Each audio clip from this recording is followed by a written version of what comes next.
காசு.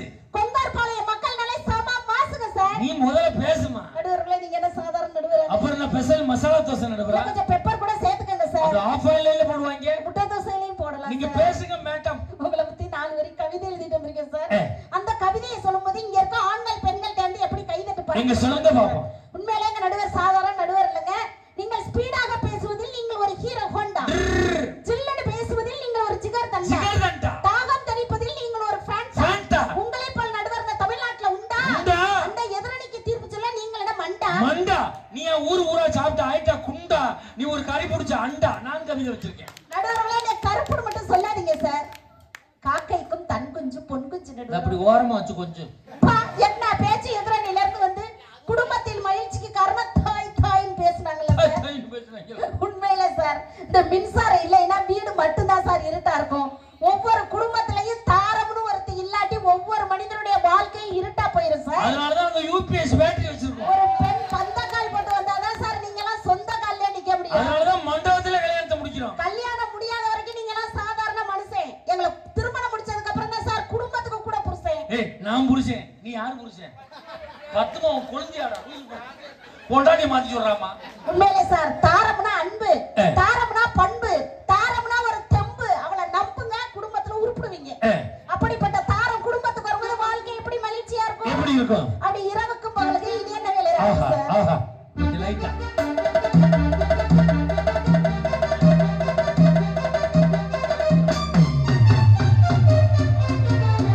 இரவுக்கும் பகலுக்கும் இனி என்ன வேலை? இதயத்தில் விழுந்தது திருமண மாலை. உறவுக்கும் உரிமைக்கும் பிறந்தது நேரம். உலகம் நமக்கினே ஆனந்த கோலம். இருவர் என்பதே இல்லை இனி நாம் ஒருவர் என்பதே உண்மை. இருவர் என்பதே இல்லை இனி நாம் ஒருவர் என்பதே உண்மை. இரவுக்கும் பகலுக்கும் இனி என்ன வேலை? இதயத்தில் விழுந்தது திருமண மாலை. உறவுக்கும் உரிமைக்கும் பிறந்தது நேரம். உலகம் நமக்கினி ஆனந்த கோலம். இருவர் என்பதே இல்லை இனி நாம் ஒருவர் என்பதே உண்மை. இருவர் என்பதே இல்லை இனி நாம் ஒருவர் என்பதே உண்மை.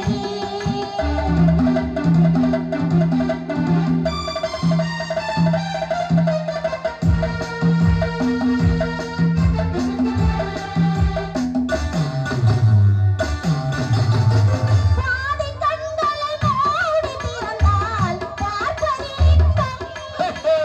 பாதி தூக்கத்தில் கூந்தலை தடவி ரசிப்பது இன்பம். பாதி கண்களை மூடி திறந்தால் பார்ப்பது இன்பம். பாதி தூக்கத்தில் கூந்தலை தடவி ரசிப்பது இன்பம். பாதி பாதியாய் இருவரும் மாறி பயமுற்றிய கல்லினில் என்பது காலை என்பதே துன்பம். இனிமேல் மாலை ஒன்றுதான் இன்பம். மாலை என்பதே துன்பம். இனிமேல் மாலை ஒன்றுதான் இன்பம். இரவுக்கும் பகலுக்கும் இனி என்ன வேலை? இதயத்தில் விழுந்தது திருமண மாலை. உறவுக்கும் உரிமைக்கும் பிறந்தது நேரம். உலகம் நமக்கினி ஆனந்த கூடும். இருவர் என்பது இல்லை இனி நாம் ஒருவர் என்பதே உண்மை. இருவர் என்பது இல்லை இனி நாம் ஒருவர் என்பதே உண்மை. கை தட்டு கொடுங்க ப்ளீஸ். உண்மையிலே சார் ஒரு மனைவி வர்ற வாழ்க்கை தானங்க நல்லா இருக்கு. தார வரக்கூடிய வாழ்க்கை. உண்மையிலே பாருங்க எங்க பெண்கள் எவ்வளவு அழகா மகாலட்சுமி மாதிரி இருக்காங்கன்னு பாருங்க. இவ்வளவு தூரத்துல உனக்கு கண்ணு நல்லாவா தெரியுது? ஏன் எனக்கு என்ன மாலை கண்டோயாக்கும்? உனக்கு பகல்ல பசுமாடு தெரியாத? உண்மையிலே சார் எங்க பெண்கள் எல்லாம் பாத்தீங்களா அழகா இருக்காங்க. நாங்க அப்படியே தாரம் மனைவிமார்கள் அப்படியே மேட்சுக்கு மேட்சா ட்ரெஸ் போட்டுக்குவோம். மேட்சுக்கு மேட்சா ட்ரெஸ் போடுறீங்க? ஏன் தெரியுமா மேட்சுக்கு மேட்சா நாங்க ட்ரெஸ் போட்டுக்கிறோம்? ஏன் மேட்சுக்கு மேட்சா ட்ரெஸ் போடுறீங்க? கட்டுன புருஷன் தான் எங்களுக்கு மேட்ச் அல்ல. போட்டுக்கிற ட்ரெஸ் அது கொஞ்சம் மேட்சா இருக்கட்டும் தான். நாங்க ஆம்பளை ஏன் தெரியுமா மேட்சுக்கு மேட்சா ட்ரெஸ் போடுறது இல்ல? ஏன் கட்டுனது மேட்ச் அல்ல, கட்டிக்கிறது மேட்ச் அல்ல. நாங்க எடுத்துட்டு போறோம். ஆனா உண்மையிலே சார் போன வாரம் நைட்டு தூங்கிட்டு இருந்தேன் சார். ஐயோ நாங்களாம் முடிச்சுக்கிட்டு இருப்போம். பாரு தூங்கிட்டு இருக்கடா. நான் தூங்கிட்டு இருந்தேன் சார். நீங்க பட்டிமன்றம் கூட போயிருப்பீங்க. நான் தூங்கிட்டு இருக்கும் பொழுது சார் எங்க அத்தை என் மூஞ்சில காலை வச்சு நங்குன்னு மிதிச்சிட்டாரு சார். தூங்கிட்டு இருக்கும்போது உன் மூஞ்சில காலை வச்சு? ஆமா சார். இதுக்கு தேவைப்பட அகல மூஞ்சி வச்சுக்கிறப்படாதுன்றது. உண்மையிலே சார் நான் கேட்டேன் யாத்தா இப்படி மூஞ்சில நங்குன்னு காலை வச்சு மிதிச்சிட்டீங்களேன்னு கேக்குறேன். ஆசைப்பட்டேன்டி, அங்க வச்சானா இங்க வச்சானு கேக்குறாருங்க சார். பொறுமைசாமி பொறுமைசாமி இங்க வாமா. நைட்டு 12 மணிக்கு தூங்கிட்டு இருக்கும்போது உன் புருஷன் மூஞ்சியில காலை வச்சாங்க. ஆமா சார். எப்படி மூஞ்சியில காலை வைப்பேன்? 2 பேரும் தலைகீழா படுத்து கிடந்தீங்களோ தெரியாம எப்படி மூஞ்சியில காலை வைப்பான் சார்? தூங்கிட்டு இருக்கும்போது தெரியாம கால் வந்து கால்ல தான் போடும். எப்படி மூஞ்சியில போடுறது கேக்குறேன். உண்மையிலே சார், குடும்பத்துல இப்படி கணவன் மனைவி இருந்தாலும் கூட அவங்கள்ட்ட அட்ஜஸ்ட் பண்ணி வாழ்றோம்ல சார். நாங்க நிலையான அன்புக்கு பிரிவில்லை சார். சொல்லாத சொல்லுக்கு அர்த்தம் இல்லை. தேடும் பாசத்துக்கு தோல்வி இல்லை. உண்மையான குடும்ப உறவுகளுக்கு ஒரு தாரம் வரக்கூடிய வாழ்க்கையில எப்படி தெரியுமா மகிழ்ச்சியா இருக்கும்? எப்படி இருக்கும்? பூ மாலையில் ஒரு மல்லிகை இருக்கும். ஆஹா ஆஹா.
நன்றிங்க சார். நீங்க 100 வயசு மேல வாழணும்னு மக்கள் சார்பா வாழ்த்துறமா. நன்றிங்க சார்.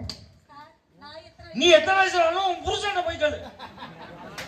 நான் இருக்கும் வரை நீ வாழ்வாய். எனக்கு அப்புறம் லேட்டா வாப்பா, 4-5 பேரை முடிச்சு விட்டுவா. நீங்க இவனோட சேர்ந்து வாங்க, நீ என்னோட வந்துடுறா. யார் அவ திருவேங்கடத்தை கூட்டிட்டு தான் வரணும். அவ இப்படி தனியா வருவான். எங்க டீம்ல ஒரு திருவேங்கடை இருந்தே ஆகணும். ஆனா உண்மையிலங்க சார், எனக்கு கல்யாண நாள் அன்னைக்கு சார் நானும் எங்க அத்தானும் கோயில் போயிட்டு வந்துட்டு இருந்தேன் சார்.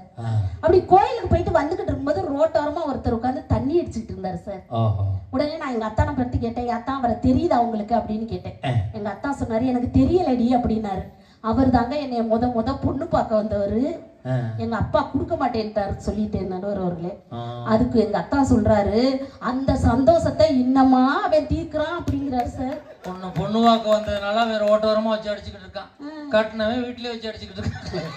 இவ்வளவுதான் வித்தியாசம். உன்னைய கட்டி எவனும் உருப்புடல, அது மட்டும் நல்லா தெரியும். ஆனா சார் மனைவிய பத்தி என்ன பேச்சு சார் பேசுன அப்படி?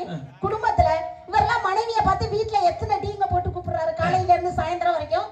ஏய் பேஸ்ட் கொண்டாடி, பிரஸ் கொண்டாடி, துண்டு கொண்டாடி, இட்லி கொண்டாடி, சட்னி கொண்டாடி எத்தனை டீ போடுறாரு. என்னைக்காவது நாங்க தாரம் தான் காப்பி. அத்தாடி நல்ல பேர் என் மேல விழுந்தலாம். இங்க விழுந்தா என்ன ஆகுறது? அந்த அம்மாலாம் கடுமையான கோபம் தெரியுமா?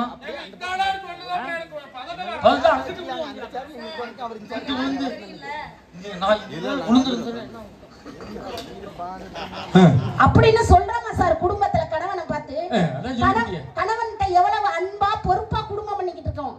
அப்படி நம்பிக்கை இல்லாத இடத்துல அன்பு இருக்காது சார். அன்பு இல்லாத இடத்துல சந்தோஷம் இருக்காது. சந்தோஷம் இல்லாத இடத்தில் வாழ்க்கையே இருக்காதுங்க.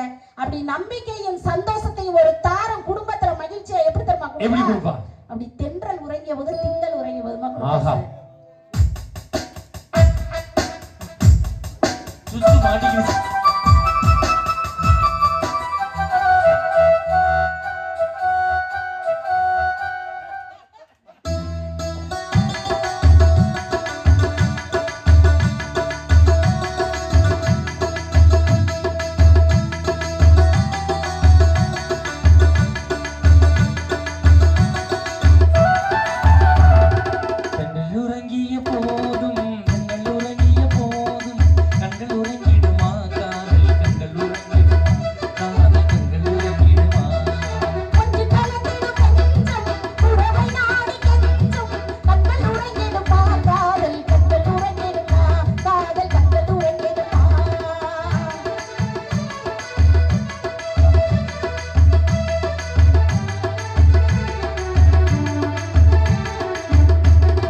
அதுக்கு எங்க அத்தா சொல்றாரு, உலகம் வந்து வெறும் 70 கிலோ தாண்டி அப்படின்னாரு. என்னது வெறும் 70 கிலோவா? எப்படி அத்தா அப்படிங்கிறேன். என் உலகமே நீதான் அப்படின்னு சொன்னாரு சார். என்ன சொன்னாரு? என் உலகமே நீதான் அப்படின்னு சொன்னாரு சார். எத்தனை மணி இருக்கும்? இல்ல சொல்லும் போது எத்தனை மணி இருக்கும் கேட்டேன். நைட் ஒரு 10 மணி இருக்கும் சார். கட்டிங் போட்டிருந்திருக்கான், உலகம் இருக்காயா? ஆனா உண்மையிலே சார் எங்க அத்தா மாதிரி பாசக்கார மனுஷனை பார்க்க முடியாதுங்க. எல்லாம் கட்டிங் போட்டா பாசக்காரனா தான் இருப்பான். உண்மையிலே காலையில 7 மணிக்கெல்லாம் தூங்கிட்டான்னு எந்திரிச்சிருவாரு சார். அப்பதான் தெரியும் போல இருக்கு. எந்திரிச்சு என் முகத்துல தான் சார் முழிக்கணும்னு ஆசைப்படுவாரு. அந்த ஆள் கரகண்ட அப்படி 7 மணிக்கெல்லாம் எந்திரிச்சு தங்க குட்டி இந்தா மறுபடியும் போட்டாண்ட கட்டிங்க. தங்க குட்டின்னு இருக்கான் பாருங்க. இவ்வளவு பெரிய கருவ குட்டியே தங்க குட்டி என்னத்தான் சார்? நொன்னதான். எங்க மாமியார் உங்க தாய் இருக்குது அம்மா, இவ்வளவு பெரிய பன்னி குட்டிய தங்க குட்டிக்கிறான் பாரு அப்படின்னு. அந்த அம்மாவுக்கு கண்ணு நல்லா தெரியும் போல இருக்கு. ஆனா பட் அத பத்தி நான் கேர் பண்றது இல்லையே. நீ கேரே பின்றது இல்லையே. எங்க கூந்தல தூக்கி முன்னாடி போட்டு பாப்போம். ஏன் சார் இதுக்கு என்ன சார்? அங்க என்ன இருக்கு குறைச்சலுக்கு? உங்க கூந்தல பாத்தீங்களா? பொங்கலுக்கு வெள்ளை அடிக்கிற கட்ட பறிச்சு மாதிரியே இருக்கு. அதுவும் பிசிறு அடிச்சு போய் கிடக்கு. உண்மையிலே சார் தங்க குட்டினோட அப்படியே சிங்குன்னு அத்தா முன்னாடி போய் நின்னு யாத்தான் டெய்லி காலையில ஏன் முகத்திலே முழிக்கிறீங்களா அவ்வளவு பாசமானு கேட்டேன். அதுக்கு அவர் ஒரு வார்த்தை சொன்னாரு. என்ன சொன்னாரு? அதெல்லாம் ஒண்ணும் கிடையாது, உன்னை உத்து பாப்பேன், இருட்டாயிருக்கும், நான் விடியலன்னு படுத்து தூங்கிடுவேங்கிறாரு கம்மன். இதுக்கு பேர் தான் விடியா முஞ்சிக்கிறது. Hello mic testing. என்னதான் நான் விடியா முஞ்சியா இருந்தாலும் கூட எங்க அத்தா வாழ்க்கை ஒரு தாரத்தினாலதான் விடியுது. எப்படி எப்படி தெரியுமா விடிய? அழகா பால் வண்ண பருவம் கண்ட மாதிரி விடியுது சார்.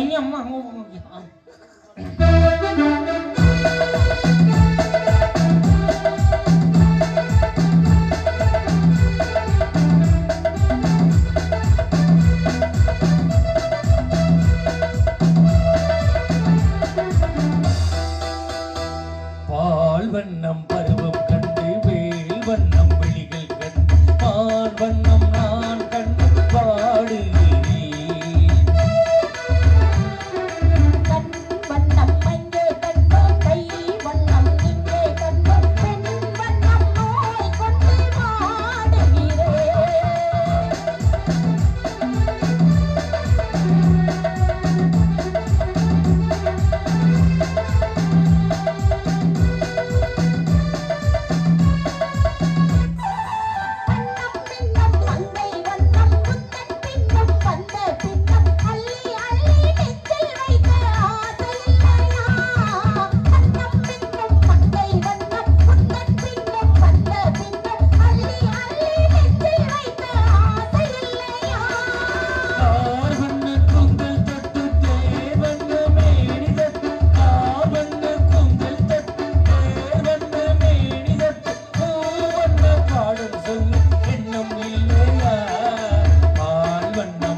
சொல்லணும் காசு வாங்கல. எனக்கு திருமணமான புதுசுல சார் எங்க அத்தா என்னை வாடினே கூப்பிட மாட்டார் சார். கூப்பிட மாட்டான். கல்யாணம் ஆன புதுசுல எல்லாம் உளருவான். என் செல்லம் என் சிச்சு சிச்சும்பா. டீ வாங்கி கொடுக்க மாட்டான். ஜூஸ் குடி உடம்பு குளிர்ச்சிம்பா. ஒரு புள்ள உறக்கட்டும் ஒரு போண்டா வாங்கி தர மாட்டான். என் குடும்பத்தை தின்னே இருக்கிறீடி எப்படிம்பா. ஆனா சார் எங்க அத்தா என்னை வாடினே கூப்பிட மாட்டார். ஏன் தெரியுமா சார்? ஏன் தெரியுமா கௌதமி? ஏன்? என் முகம் வாடி போயிருமா சார். இங்க வாடுறதுக்கு என்ன இருக்கா? உண்மையில நானும் பண்பாடு உள்ள பிள்ளை சார். சொல்லிக்க. எங்க அப்பா வீட்டுல இருக்கும்போது அப்படியே கண்ணுக்கெல்லாம் மை போட்டு அழகா இருப்பேன். மரியாதை மரியாதை. அழகா இல்ல அகலமா. உண்மையிலே கண்ணுக்கெல்லாம் மை போட்டு இருப்பேன் சார். என்னைக்கு எங்க அத்தான திருமணம் முடிச்சோன்னா அன்னையில இருந்து கண்ணுக்கெல்லாம் மை போட மாட்டேன். ஏன்? அத்தா கண்ணுக்குள்ள இருக்காரு. அவர் மூஞ்சில கரிய பூச முடியுமாக்கா? அப்ப நல்ல எண்ணத்துல. உண்மையில சார் எங்க அப்பா வீட்டுல இருக்கும்போது எந்த ஒரு காஃபி டீனாலும் சுட சுட ஆவி பறக்க பறக்க குடிப்பேன். என்னைக்கு எங்க அத்தான திருமணம் முடிச்சனோ அன்னையில இருந்து எந்த ஒரு காஃபி டீனாலும் ஆத்தி ஆத்தி ஆத்தி ஆத்தி ஃப்ரிட்ஜுக்குள்ள வச்சு அப்புறம் தான் சார் குடிப்பேன். அடியாத்தி. ஏன்? அத்தா நெஞ்சுக்குள்ள இருக்காரு இல்ல சுற்றுமுல சார். ஏமா கொஞ்ச நேரத்துக்கு முன்னாடி கண்ணுக்குள்ள இருந்தாரு, எப்படி நெஞ்சுக்குள்ள வந்தாரு? உள்ள பைபாஸ் ரூட்ல ஊடுருவி வந்திருப்பாரோ. டோல்கேட் போடல போடுறக்காதான் உடனே வந்திருக்காரு. உண்மையிலங்க சார் இப்ப ஒரு குடும்பத்துல கணவனுக்கு மனைவிக்கு சண்டை வந்துருது சார். அதை தான் பெத்த பிள்ளை வந்து சமாதானப்படுத்துது சார். இப்ப எனக்கு எங்க அத்தானுக்கு சண்டை வந்துருச்சுன்னு வச்சுக்கோங்களேன், என்னையும் சமாதானப்படுத்துறதுக்காண்டி அப்படி அழகா பீச்சு கூட்டிட்டு போவார். சென்னையில பீச்சு கூட்டிட்டு போவாரு. அப்படி பீச்சு கூட்டிட்டு போய் அப்படியே அவர் மடியில என்னை சாய வச்சு அப்படியே தலைய வருடி விட்டு இந்த நூடுல்ஸ் மண்டையவா 4 வரி கவிதை சொல்லுவாரு சார். அந்த வானம் தெரியவில்லை, அந்த நிலவு தெரியவில்லை, அந்த கடல் அலைகள் கூட தெரியலடி செல்லம் அப்படின்னாரு. உடனே நான் கேட்டேன், அவ்வளவு அழகா இருக்க நான் அப்படிங்கிறேன், அவளை அகலமா எல்லாத்தையும் மறைச்சிக்கிட்டு படுத்துக்கிட்டேன். நீ வந்ததுக்கு அப்புறம் இந்த பக்கம் இருந்த ஸ்பீக்கரே எனக்கு தெரியலையே. என்னதான் குடும்பத்துல சிறு சிறு ஊழல்கள் இருந்தாலும் கூட அதை தான் பெத்த பிள்ளை எப்படி சமாதானப்படுத்துது பாருங்க குடும்பத்தை.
பாரமே என்று சொல்லி சுமந்தவள் ஒரு தாய் என்றால் உங்களை சுமப்பவள் மனைவி, வளர்த்தவள் தாய் என்றால் உங்களை வாழ வைப்பவள் மனைவி, கருத்தந்து உயிர் தந்தவள் ஒரு தாய் என்றால் கற்பு தந்து காத்து நிற்பவள் என்னைக்குமே மனைவிதான் என்று சொல்லி இதுவரை கேட்டு சுவைத்தவங்களின் திருப்பாதங்களை படித்து நன்றி கூறி விடைபெறுகிறேன். நன்றி, வணக்கம்.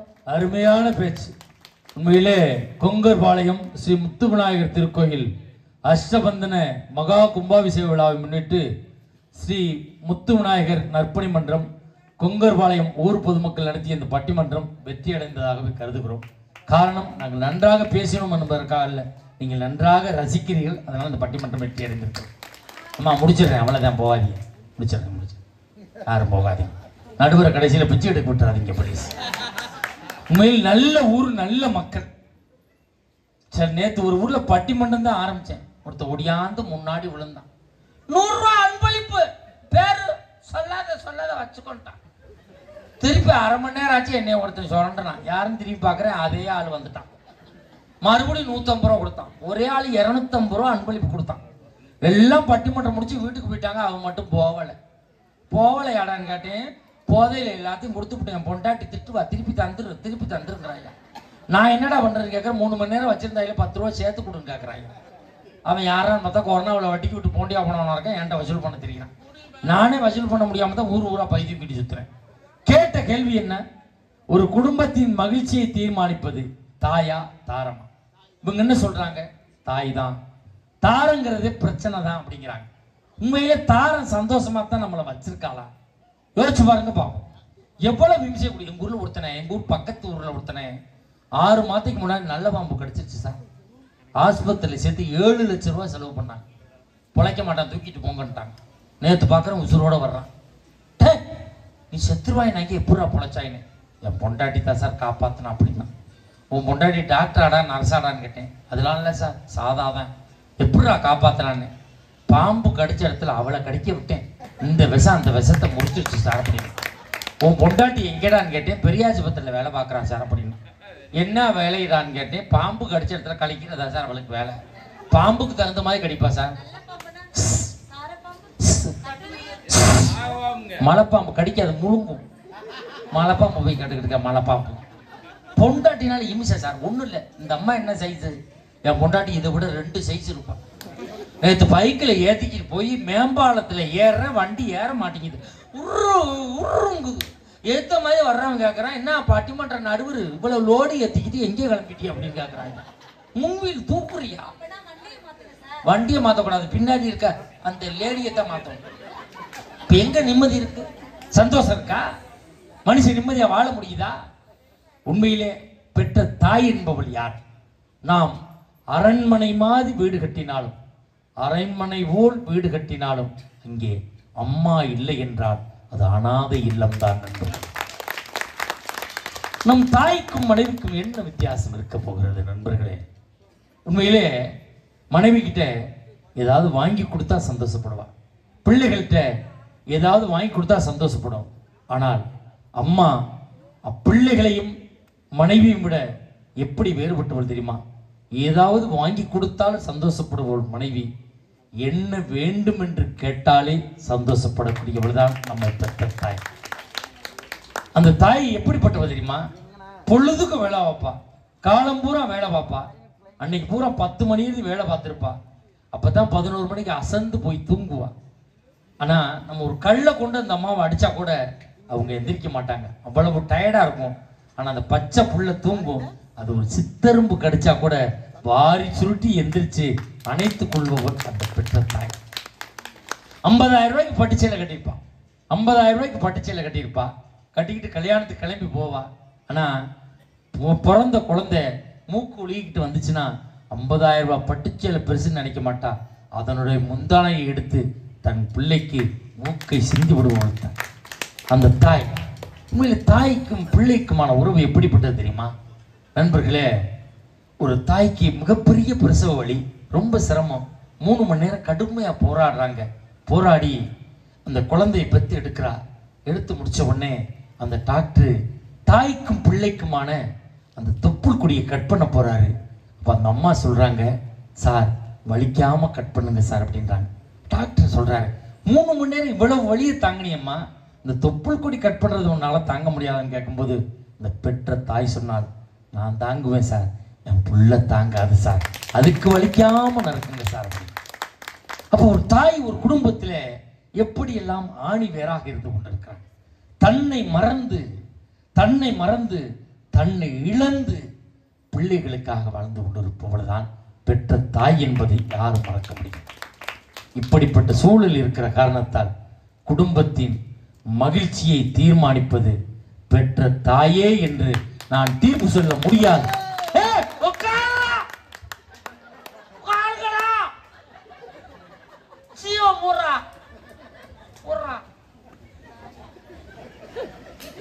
அப்ப கட்டிய மனைவி யாருன்னு பார்க்கணும். 2 பேர் பேசியிருக்காங்கல்ல, நம்ம பகிர்ந்து ஆராய்ந்து முடிவெடுப்போம். இப்ப பட்டிமன்றம் முடியும், நான் ஒரு 3 மணிக்கு வீட்டுக்கு போவேன். விடிய காலமா போய் காலிங் பில் அடிப்பேன். என் மனைவி கதவு திறப்பேன்.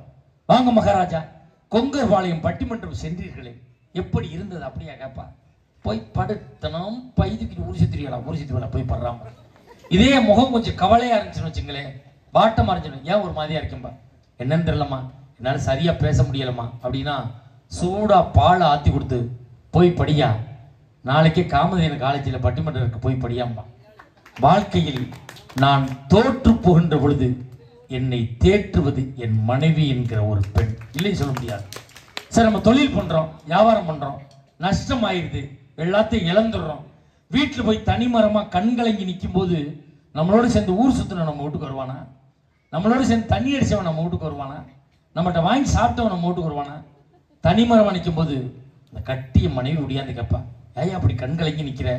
எல்லாத்தையும் நான் இழந்துட்டேனம்மா, எல்லாம் நஷ்டமாயிடுச்சே, எப்படி நான் நம்ம பிள்ளைகளை படிக்க வச்சு கல்யாணம் பண்ணி கொடுக்க போறேன் அப்படின்னு சொல்லும்போது அந்த மனைவி கையில் கழுத்தில் காதில் கலக்கிறத கழட்டி கொடுத்து தான் சிறுபாடு சேர்த்து வச்ச காசை கொடுத்து நான் இருக்கிறேன் என்று சொல்லக்கூடியவள் நாம் கட்டிய மனைவியாக மட்டும்தான் இருக்கும். உண்மையிலே சார், நாங்கள் மனைவியை நிறைய கேள்வி பண்ணோம், கிண்டல் பண்ணோம், இல்லைன்னு சொல்ல முடியாது. ஒன்று தெரிஞ்சுக்கங்க, மனைவி என்ற ஒரு பெண் அந்த வீட்டில் இருக்கிற வரைக்கும் தான் என்ன சாப்பிடலான்னு யோசிக்க தோணும். அவள் போய் சேர்ந்துட்டான்னு வச்சுக்கோங்க, எங்கே சாப்பிடலான்னு தான் சார் யோசிக்க தோணும். மனைவி இருக்க வரைக்கும் தான் சார் வீட்டில் பாய், அந்த மனைவி போயிட்டான்னு வச்சுக்கோங்க திண்ணையில் தான் சார் பாய். ஒன்று தெரிஞ்சுக்கங்க, மனைவியினுடைய அருமை யாரிடம் கேட்க வேண்டும் தெரியுமா நண்பர்களே? மனைவியினுடைய அருமை யாரிடம் கேட்க வேண்டும் தெரியுமா?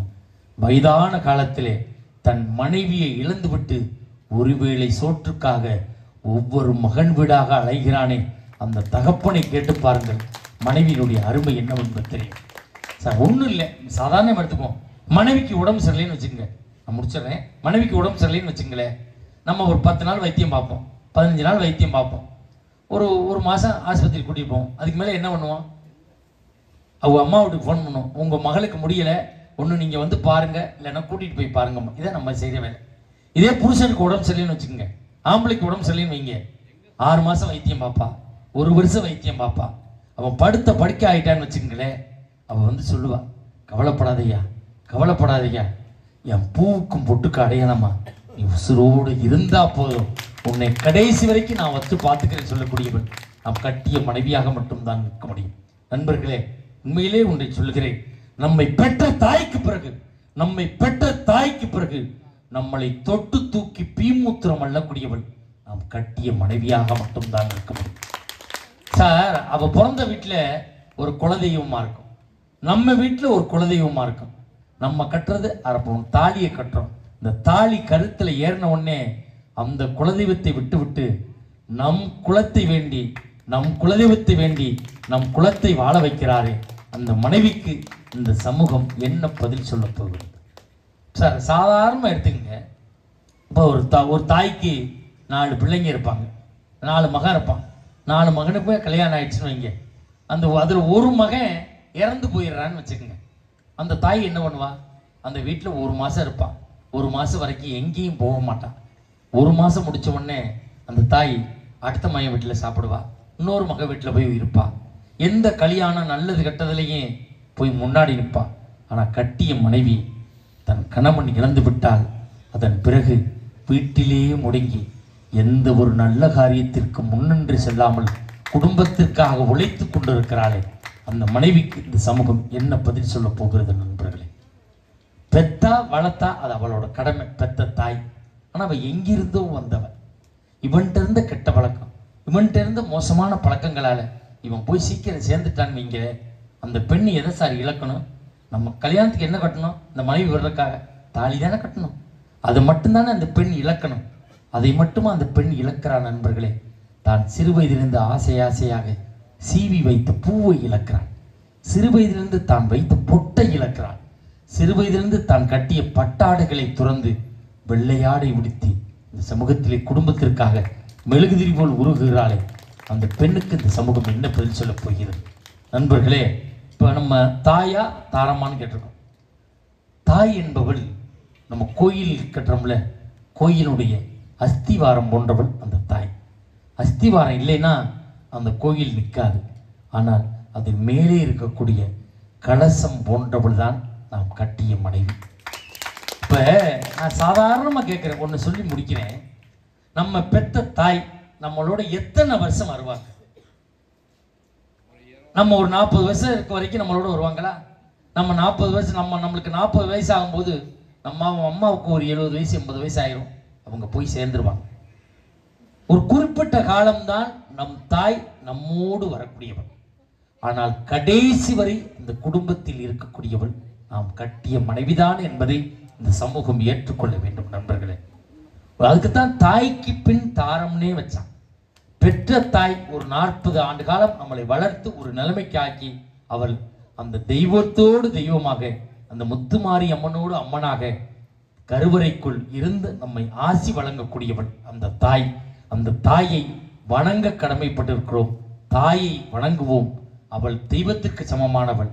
ஆனால் கடைசி வரை குடும்பத்தில் நம்மளோடு ஓடிக்கொண்டிருப்பவள் கட்டிய மனைவிதான், தாரம்தான் என்று தீர்ப்பளித்து நிறைவு செய்கிறோம். நன்றி, வணக்கம். ஒன்றை மட்டும் சொல்லி நிறைவு செய்கிறேன். சொத்துக்களை வேண்டுமானால் பிரித்துக் கொள்ளுங்கள், சொந்தங்களை ஒருபோதும் பிரித்துக் கொள்ளாதீர்கள் நண்பர்களே. நன்றி, வணக்கம்.